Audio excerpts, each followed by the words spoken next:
We live in a time when you're quite likely to hear people say that science has done away with the need for God, and that atheism is for the intellectual, and science has shown that there really is no need for religion. Now, as a scientist, that is kind of offensive to me, and I'm hoping tonight to show that there really isn't any problem with science and religion coexisting.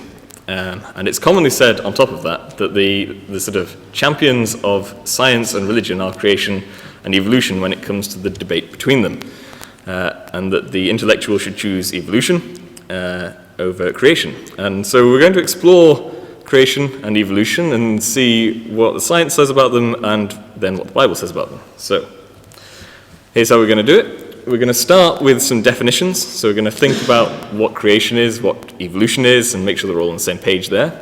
We'll then move on to think about creation, think about some evidence for creation. We'll then go on to think about evolution and some evidence for evolution. We'll then go on to think about what the Bible says about all of this, and then we'll summarize at the end. So, definitions. What is a creationist? So what is it we're talking about when we're thinking of creationism?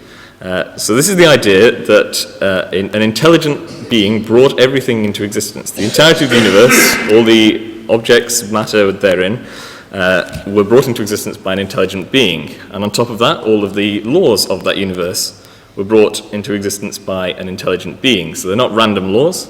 The fact that water boils at 100 degrees, or that the Earth orbits the Sun, or that you can use hyperpolarized xenon gas to image the human respiratory system, these are all laws that have been given to us by an intelligent creator and not by random chance.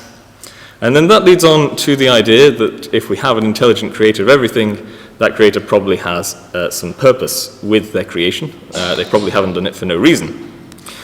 As a final additional point, a creationist would say that life comes into the category of things that were made specifically by this intelligent creator.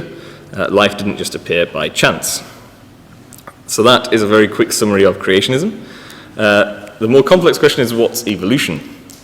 I'm sure you're all aware that it was first introduced by Charles Darwin as an explanation for the diversity of life we see around us, and that was in about 1859. The theory has been developed extensively since its original proposal, and I'm going to try and explain to you how it works. So, we start off with this first statement on the slide. Life forms reproduce and therefore have a tendency to become more numerous. That's fairly obvious. If I have 2 giraffes, then after a period of time I'll have more giraffes, and that will carry on as time goes on. But then the second point comes in, which is factors such as predation and competition work against this. So I won't get an infinite amount of giraffes because they'll run out of food, or lions will eat some of them, or something like that. So I'll get a certain amount of giraffes. Then we get the third point coming in. So the babies of a giraffe are not the same as its parents. You don't get an identical copy every time you get a new generation. There's a bit of variation, which is called a mutation, that happens between the parents and the offspring. And then these differences, they can be small, they can be a bit larger. If they're beneficial, then the offspring is more likely to survive. So if I have my 2 giraffes and they give birth to a giraffe with slightly better eyesight, then that giraffe is more likely to survive than a giraffe with less good eyesight. And then that builds up over time. This is the idea coming along. The more good mutations you have, the more likely you are to survive, and the more likely you are to pass on your mutations to the next generation. If your mutations are bad, then they will die out. And this gives the idea that you get variation within populations. So if I have my original giraffes, and some of them have got longer necks, then they are likely to become more populous near tall trees. And so you start getting variety within populations. And this is categorized as, this is called microevolution. That's the term for it. And this is variety within a species. And we can look at examples of that. So you can look at dogs. A Great Dane and a Chihuahua are both types of dog, but they look very different. So that's variety within a species. And then the final point of evolution is that final point on the slide there. This is where we make a large assumption. The idea is that over time, these populations, with their changes, split off into different species. So you no longer have a dog, you have a different animal, you have a cat or something. So the idea with that might be that you have something that's like a mule, and over time you get half the population is more like horses, half is more like donkeys, you end up with donkeys and horses. That's an example that's not supported by evolutionists, it's just a demonstration. Now, that's where we start to have a little bit of, this is called macroevolution, I should say, this variation of species. And that's where we have a large assumption. So that's where we're going to focus most of our thoughts on, because all the first statements, the first 6, they're all verifiable. They've all been shown to work in labs. But this final point that populations can split into new species, that's where we have difficulties. So we'll come to that later. For now, we'll go back to creation. And we're going to try and see whether there's any evidence to show that creation has happened. And the thing we're going to look at is the origin of life itself. Now, to look at this, we're going to consider one of the basic building blocks of life, and that is enzymes. So every single cell in your body contains these little things called enzymes. And an enzyme is a protein, which is one of these. It's a chain made up of amino acid links held together by what's called peptide bonds. Now, there are 20 different kinds of amino acid in life. Now, the different types of amino acid you can get in a chain will affect the structure and the function of the protein. So it's kind of like letters in a word. The letters make up the words, and that gives it its function. Similarly, the ordering of the amino acids has an effect. So these two proteins, they have the same building blocks, but in a different order, and therefore they would be different proteins. So that, again, works like letters. Tablet and battle, they have the same letters, but they have very different meanings because they're in a different order. Now, protein structure varies wildly. It goes from simple chains to complex 3D shapes. And enzymes are one of the complex 3D shapes that you can get as proteins. Now, that's what an enzyme is, but what does an enzyme do? What's its function? An enzyme acts as a catalyst. So the respiration is a fairly well-known process that occurs in life. And it's given by glucose plus oxygen gives you carbon dioxide plus water. But if I were to get a little beaker over here and pour in some glucose, there's oxygen in the air, it's not going to fizz away and produce carbon dioxide and water, because it doesn't have the necessary conditions. It doesn't have a catalyst to speed up the reaction. Now, I choose respiration here because this is a process that happens in all of your cells, and it requires enzymes to make it happen in your cells. So I'm proving to you that you need to have enzymes to have life. That's vitally important. Because now that we know that we need enzymes, and we know what they're made of, we can consider how likely it is for an enzyme to form by chance. So let's imagine that we have a pool, a primordial pool of ooze, and it contains all types of amino acid. And to make the math simple, we're going to say that it has an infinite amount of every type of amino acid, all 20 types, and we're going to say that all amino acids are equally likely to bond together. Now, that's not true, but it stacks everything sort of in favor of things forming by chance the way you want. Now, if I should tell you about lysozyme first. This is lysozyme. Lysozyme is one of the smallest enzymes. So it has a chain length of 129 at the shortest. It's one of the shortest enzymes you get in life, and it occurs in almost every single cell in your body. Now, we're going to consider how likely it is to form one of these by chance. So we go back to our pool. If I take one amino acid out of that pool, I have 20 possible amino acids I could pull out. So if I want to get a specific protein with a length of 1, then I've got a 1 in 20 chance of getting the right protein just by reaching into the pool and pulling out a random one. If I want a chain length of 2, so this is a protein with 2 amino acids making it up, then there's 20 possible amino acids for the first and 20 possible amino acids for the second in the chain, which means there are 400 possible proteins with a chain length of 2. I can scale that up if I have a chain length of 3, then it's 20 times 20 times 20, so 20 to the power of 3. That gives you 8,000 possible proteins with a chain length of 3. Now, I just told you that lysozyme has 129 amino acids. So, I want any working one. I'm not picky about what kind of lysozyme I have, and I will tell you that there are 10 million working combinations of lysozyme. So I want any of those 10 million. If I do the maths, I get 1 in 20 to the power of 129, which gives you a probability of 1 in 6.8 times 10 to the 167. That's your odds of getting a specific protein with a chain length of 129. I carry through my 10 million, and the probability of getting any working lysozyme is 1 in 10 to the 160. To put that in context, that's 10 to the 160 written out. This is the probability of forming the smallest enzyme by chance. That's a really, really, really big number, and therefore a really small probability. It's such a big number that it's very hard to wrap your head around how big that number is. So I thought of a few things to put it in context. It's been proposed that there are 10 to the 80 subatomic particles in the universe. So if I were to ask someone to point at a random atom anywhere in the universe, they're more likely to get that right than they are for lysozyme to form by chance in this way. The closest approximation of something this unlikely I could find is you're more likely to win the lottery 38 times consecutively. And this is assuming ideal conditions for proteins to form.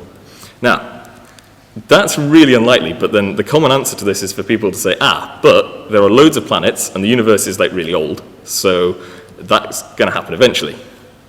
But we can look at that in a bit more detail, because the universe isn't as big or old as people might expect. So it's estimated that there are less than 10 to the 30 planets in the entire universe. So if you assume that all of those planets have all of the necessary elements to make proteins and have been creating one protein every single second since the oldest estimate of the universe, which is about 10 to the 17 seconds ago, you get about 10 to the 50 combinations. So it's unlikely that any of them are going to be a single working lysozyme. You can't just cancel big numbers. So the numbers 10 to the 160 and 10 to the 50 sound quite similar, but here I'm going to try and show you that they're very different. So if you were to count to 100, which is 10 to the power of 2, it would take you about 30 seconds. So if you want 1, 2, 3, 4, 25 to 35 seconds. If you counted to 1,000, it would take you about 5 minutes. That's 10 to the 3. 10 to the 4, it would take you an hour. 10 to the 6 would take you 2 weeks. And 10 to the 9 would take you 50 years. So you can see how the power on the far left, as you're looking at it, increases much slower than the time it would take to count to that, which gives you an idea of how big these numbers are that we're talking about.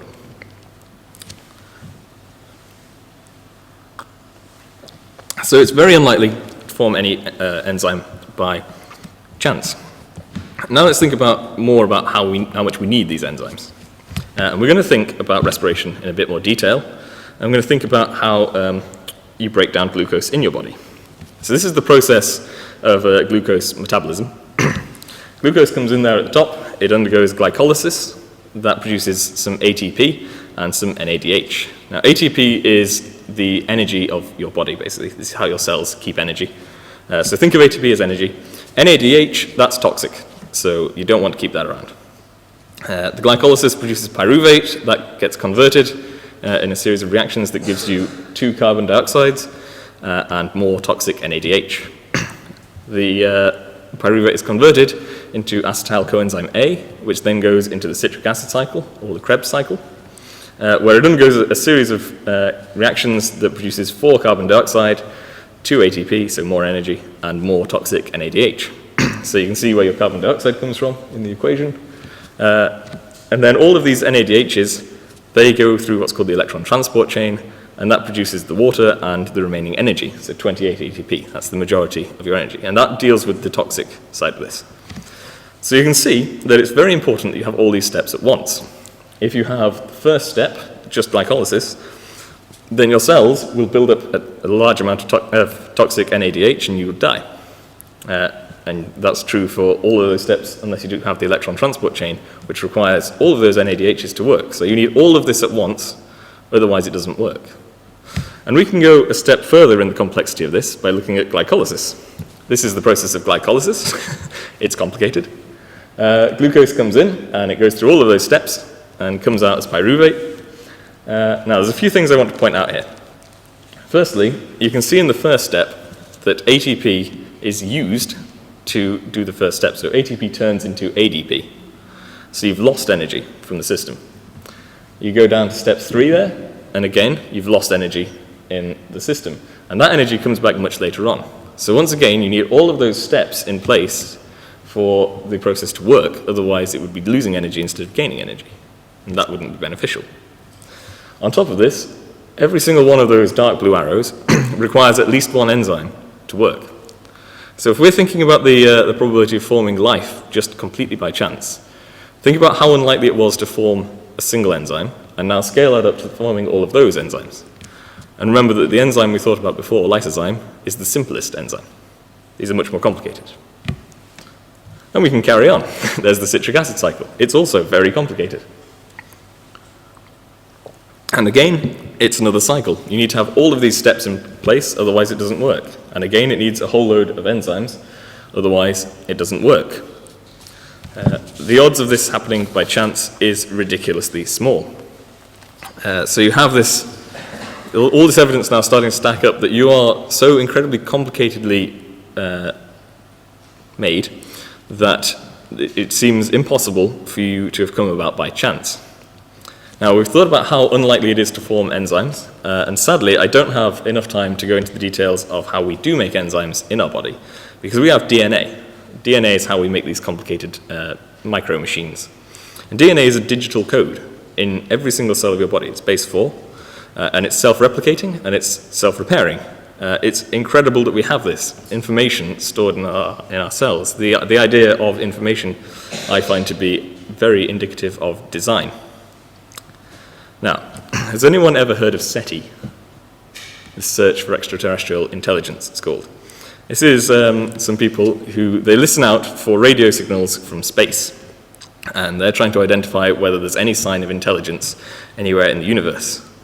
Now, the thing that they're looking for is this.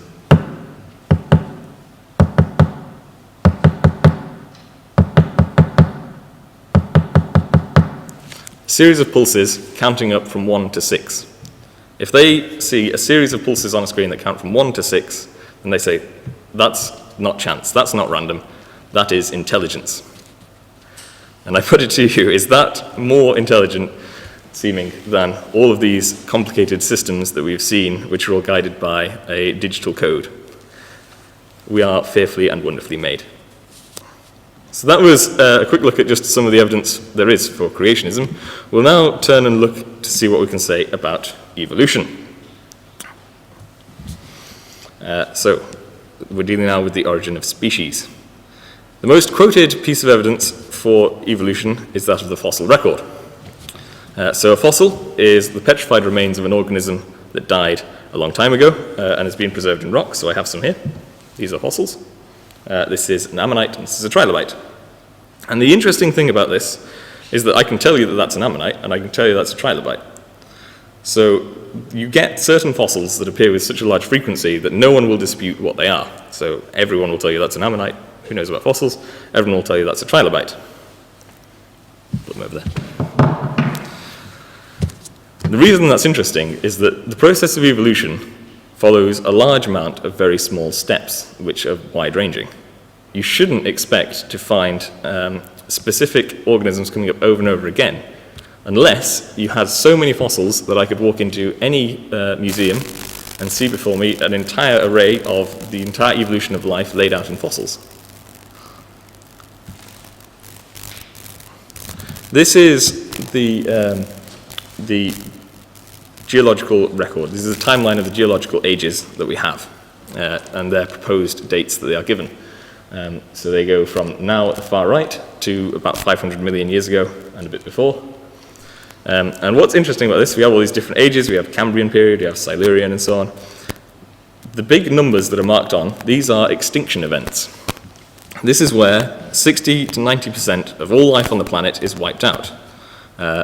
The most well-known of these is marked on there as 1. That's the KT extinction event. That's the end of dinosaurs and the start of life that is more well-known. And the interesting thing about this is that when you have 60 to 90% of life disappearing all at once, you would expect to find a slow build-up of life happening again. So if I go back to my population of giraffes, if 90% of those giraffes died, I'd expect it to be a really long time before I had a large population of giraffes again. But that's not what you find. You find you suddenly get a large explosion of life immediately after these extinction events. You get a sort of creation event immediately afterwards. And it's all new types of life. You get a sudden change in the style of life. And that's very interesting. But what's more interesting is those letters that are marked on. Because these represent events known as radiations or explosions. And this is where you get a sudden change in life without the extinction event. There's just suddenly more life. It just pops up really quickly. The most well-known of these is marked with the letter A. You get the Cambrian explosion. And that's where you go from, the fossil record before this has just single-celled organisms and some soft-bodied worms. And then after the Cambrian explosion, you suddenly get all sorts of interesting life forms. So you get the trilobite and so on. You get all of the phylums that you get today. So a phylum is the subgroup of organisms below kingdom. So we are, as humans, we are of the animal kingdom. We're of the vertebrate phylum, because we've got backbone vertebrates. That phylum appears in the Cambrian times. Before then, doesn't appear at all. So you get this sudden explosion in complexity. And that doesn't match the evolutionary model. From the evolutionary model, you'd expect things to slowly build up in complexity. You'd expect there to be lots of dead ends, where something sort of had a mutation that started to work but then didn't go anywhere. You'd expect to see all these fossils around. And the common answer that people give to why you don't see all these fossils is, fossils don't form like uniformly. They don't form. You need specific conditions for a fossil to form. And so that's why you get certain types of fossil appearing and not others. But then that's really just saying why there isn't why the fossil record doesn't back up evolution. That's not saying why it does. So if you assume that evolution is true, then you might be able to say that the lack of fossil evidence comes from fossils not forming at the right time, but it doesn't work the other way around. But is that the only evidence the fossil record provided to support the theory of evolution? Well, there is some experimental evidence. There's an experiment that's been running since 1988, and it's been tracking genetic changes in populations of E. coli over many generations. It's called the long-term evolutionary E. coli experiment. Yes. And in 2014, they reached their 60,000th generation of E. coli. That's a lot of generations, 60,000. And there are 12 populations of E. coli. They were kept in different environments to see how they will react to their environment. And one of those populations has undergone a large mutation, and it can now process citrate, which it couldn't do before. Now, that's really several mutations. Some say it's as low as 2, but some say it's as high as 5. So this is important for you to remember, 5 mutations in 60,000 generations. Because with that figure, we can do some maths. The animal with the most DNA in common with humans is the chimpanzee. So if humans and chimpanzees, with two species like humans and chimpanzees, the theory of evolution would say that we come from a common ancestor that's somewhere in between the two, and it splits into 2 species. One becomes humans, one becomes chimpanzees. So we can think about this common ancestor and assume that it's exactly halfway between the 2 species, genetically speaking. And then by multiplying multiplying the time for a generation by the number of genetic differences and dividing it by the rate of mutation, we can calculate the time it takes to get from one species to another, or from a common ancestor to a new species. So we can fill in some of these numbers. So the first question, what's the time for a generation? For humans, for a generation is how long does it take for your offspring to reach sexual maturity and have more offspring. For humans, it's about 15 years. For chimpanzees, it's closer to 10. So we'll go with 10 to put everything in favor of evolution. And we'll assume that the common ancestor is 10. That also makes the maths easier. We know the number of genetic differences.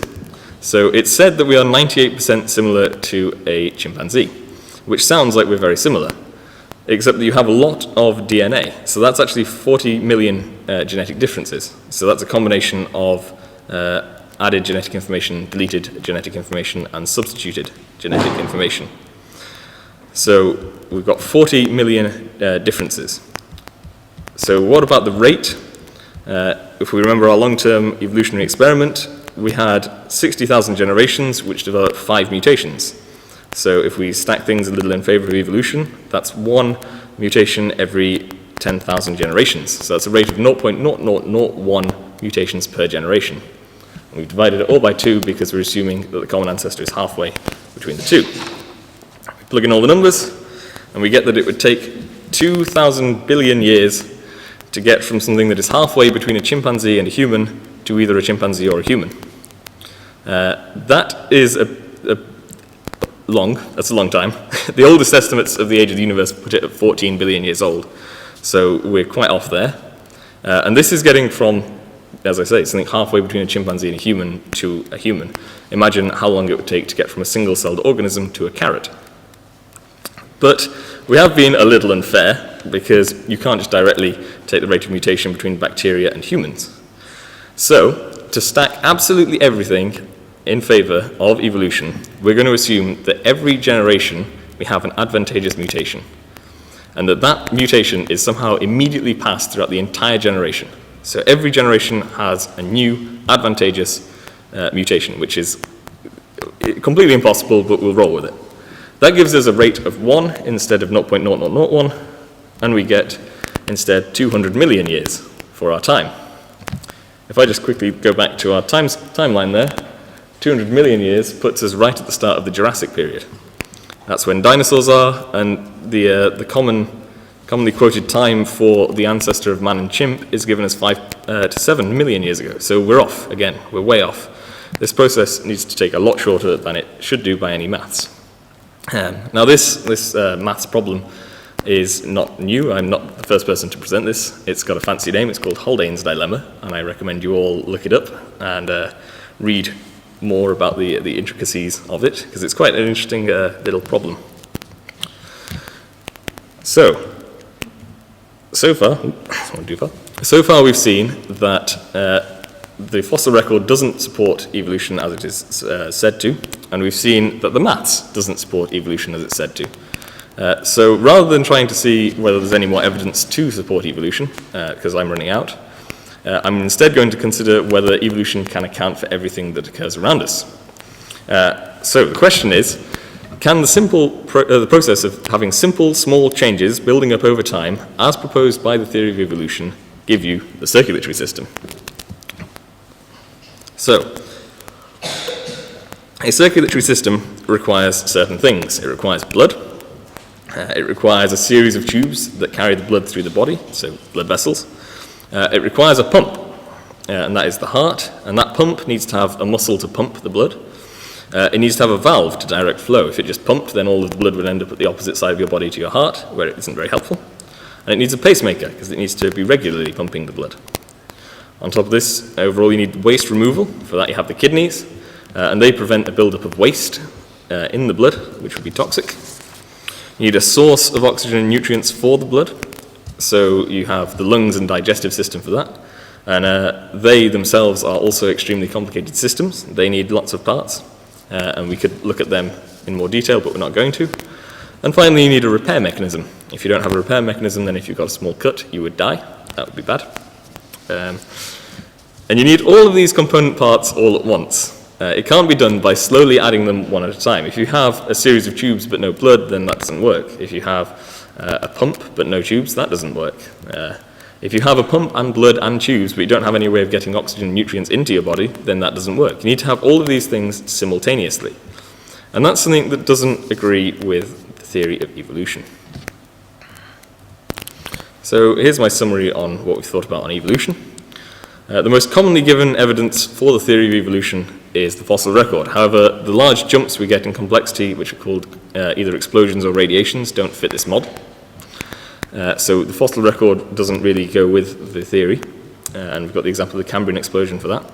If we ignore that and just stick to the theory anyway and do some maths to investigate the rate at which mutations can happen and the timescales that evolutionists propose, we find that these don't match each other. Any feasible rate at which mutation can occur is too slow for the timescales provided, so the theory breaks down again.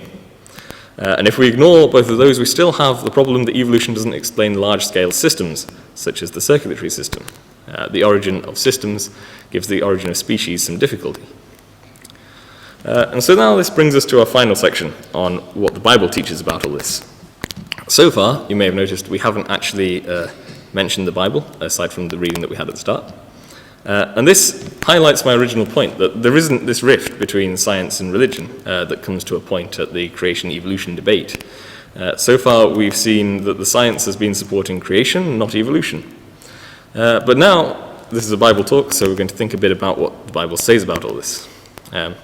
Now, there's a movement that suggests that evolution occurs and is aided by God. And these are theistic evolutionists, so that's the people who suggest this. And there are two types of theistic evolution. One is to say that God created life, so you've overcome the difficulty of the origin of life, but then once he'd created a single-celled organism, he let it develop in its own way, and it just evolved into all the variety of life we have today. Now that immediately gives the problem that all of the difficulties we have in this summary apply to that theory. There's issues that it doesn't answer. So then we have the other type of theistic evolution, which is to say that every time a difficulty arises, God gives evolution a little nudge. So all of these radiations, that's when God just gives evolution a big nudge and it moves along. These large-scale systems are God's giving it a nudge to help it go, and all of the difficulties with timescales, God's just sped the process up a bit. Really, the problem with that is by the time you've accounted for every problem there is that we've looked at, you've not really got evolution anymore. You've just got a series of creation events, one after another. But really, it doesn't go with the Bible, and we'll come to that in a moment. Now, there are a lot of related issues to this topic that we haven't covered. So I haven't looked at the age of the Earth, because that's really a topic in its own right, which is open to some discussion. So if you want to talk about that with me afterwards, you can. But now we'll think about these things in context of the Bible. So it might not be a surprise to you to hear that the Bible says that God created everything, and it says this on multiple occasions. So here's a non-exhaustive list of all the verses of creation. So you've got Genesis 1 and 2 there, with the creation account. You've got Deuteronomy, God created man upon the earth. Isaiah, he who created the heavens, I, Jehovah, have created it. Has not one God created us? Since the beginning of the creation which God created, all things were created through him and for him.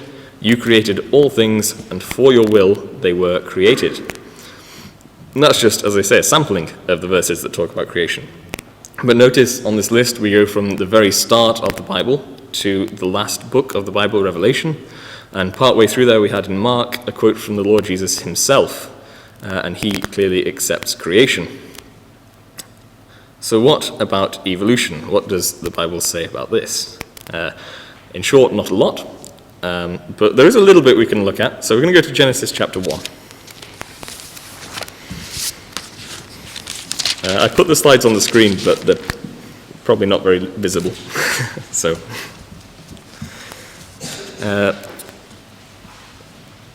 we have here Genesis chapter 1, and we're going to start reading at verse 11. Then God said, "Let the earth bring forth grass, that herb that yields seed, and the fruit tree that yields fruit according to its kind, whose seed is in itself on the earth. And it was so. And the earth brought forth grass, the herb that yields seed according to its kind, and the tree that yields fruit, whose seed is in itself according to its kind. And God saw that it was good. So the evening and the morning were the third day." So this is talking about God creating the plants. And you may have noticed a phrase coming through time and time again there, that the plants were yielding seeds after their own kind. And that seems to refer to the way in which if you collect seeds from a peach tree and plant them, then you will get more peach trees. You can get different types of peach trees, but if you wanted a pear tree, you're out of luck because you're going to get a peach tree. And that's the difference between microevolution and macroevolution coming through. And it's not just the plants that this applies to. If we go to verse 20, then, there we go. Then God said, "Let the waters abound with an abundance of living creatures, and let the birds fly above the earth across the face of the firmament of the heavens."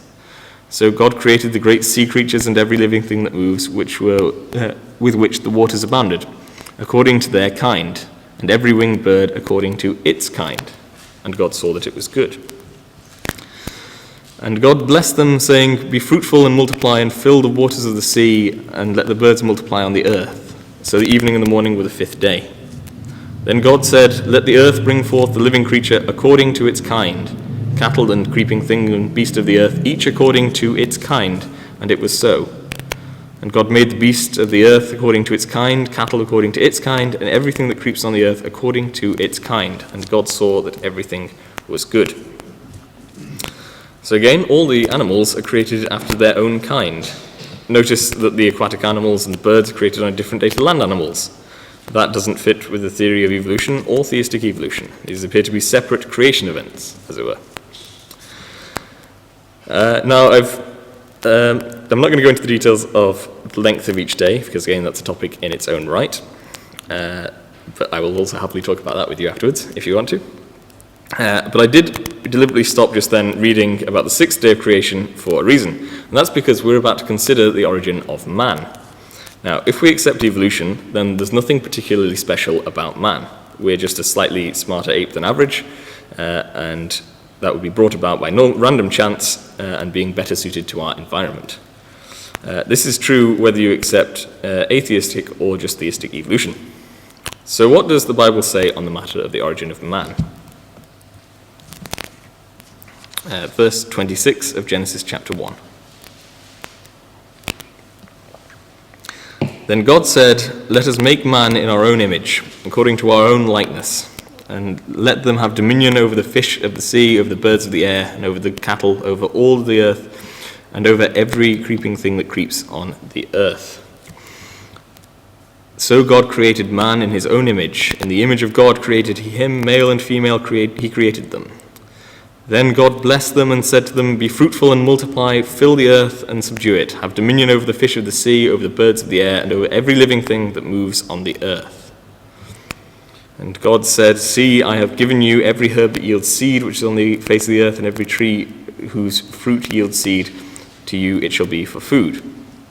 And it goes on. And it finishes with, "Then God saw everything that he had made, and indeed it was very good. And the evening and the morning were the sixth day." Does that read like there was nothing special about man's origin? No. It's very clear that man has been given special treatment over the other animals. Now, can we say that this is just a point in human evolution where man became smart enough that God thought it was time to make him in his image? It doesn't really make sense. And anyway, in Genesis chapter 2, it says that God formed man out of the dust of the ground. So man is special. And if you're of the opinion that you can just ignore Genesis chapter 1 or all of Genesis or all of the Old Testament maybe, then look at Mark chapter 10. It's on the screen. This is a quote from Jesus. It says, "But from the beginning of the creation, God made them male and female." Jesus accepts that this is how man came to be. So the Bible most definitely supports creation and not evolution. But it also makes one thing clear on top of all this, which is that we don't know the exact details of how creation happened. We're just not told it. And that's probably because we just wouldn't understand. Only God knows about these things. We wouldn't understand it even if it was told to us. So let's sum up what we've said this evening. So we started off with our definitions. We defined creation as being the idea that everything was created by an intelligent designer with a specific purpose in mind. Then we went on to think about how evolution says that all of the variety of different species of life comes from small random changes that cause organisms to become better adapted to their environments, which is fine, but then it goes on to make a large extrapolating assumption that this can cause new species to form from old species. Then we went on from this to think about creation. We thought about how it would be impossibly hard to form a single enzyme by chance. and then we saw how many of those we would need for life to exist in its current complexity, and how that requires you to therefore have a creator. We then moved on to think about evolution, and noted that creation events such as the Cambrian explosion mean that the fossil record doesn't match the model of evolution. And on top of that, when you think about the timescales in mutating from a half-chimp, half-man to a man or chimp, we realized that the timescales don't add up. And then we looked at how the lack of supporting evidence isn't the only problem for evolution, but also that the theory cannot explain fundamental things such as the circulatory system. And just now we thought about what the Bible has to say about all this, and perhaps unsurprisingly, we found that it heavily supports the idea of creation, but doesn't have much to say about evolution. And we very briefly in that considered the idea of theistic evolution and how it gives rise to some issues about the significance of man, as well as not really answering any of the issues faced with the theory of evolution. Thank you for listening.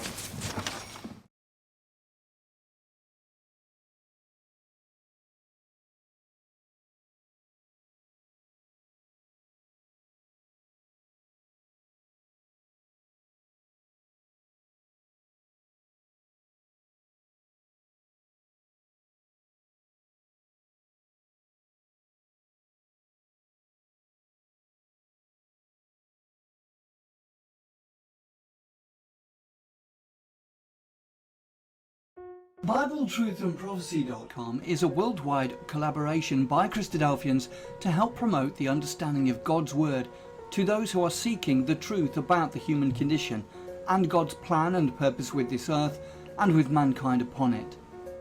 Bible Truth and Prophecy is part of a wider set of online resources provided by Christadelphianvideo.org for establishing just how far removed the true Christian teaching of the first century apostles is from that taught by mainstream Christendom today. BibleTruthAndProphecy.com is very much a standalone website, but benefits from our vast network of sites and resources and social media. Here are just a few of the things that BibleTruthAndProphecy.com offers. We have a good number of written articles supplied to us from brothers from all over the globe. These deal with first principle issues, creation versus evolution, the inspiration of the Bible, and so much more. We have a whole section of video study series. These are studies that have been posted onto our YouTube channel, but because of the difficulty of the search feature within YouTube, we have chosen to host on Bible Truth and Prophecy. So now every video you search for within the site, you can be guaranteed that it will be of a Christadelphian nature. We also have a preaching video section where any ecclesia is invited to download and use or embed these videos within their own ecclesial websites. We also have an exhortation service where we produce 2 or 3 exhortations per week, which we then circulate to brethren and sisters in isolation. We also have an ever-growing list of approved Christadelphian sites. We also have a page of live news feeds, so you can keep up to date with all the breaking news as it happens. We also have a section for the daily readings. Each day at around midnight we publish all 3 of the daily readings, and then later on in the day we publish thought for the days, often based on all 3 portions of the daily readings. Within each daily reading post there is also a link to enable you to have the Bible chapter read to you directly. We also feature Bible in the News videos which we have produced from the Bible in the News website. We also feature Brother Don Pierce's milestone snippets, which come out approximately 3 times a week. We also feature Andy Walton's weekly World Watch, and other commentaries and analysis from other brethren on world news events. You can also subscribe to the blog and be notified of posts as they happen in real time, and also subscribe to the weekly newsletter which is provided by Christadelphianvideo.org. Every page and post on the site has the facility to be able to leave a comment or make an observation, so please take advantage of this and let us know what you think of the site.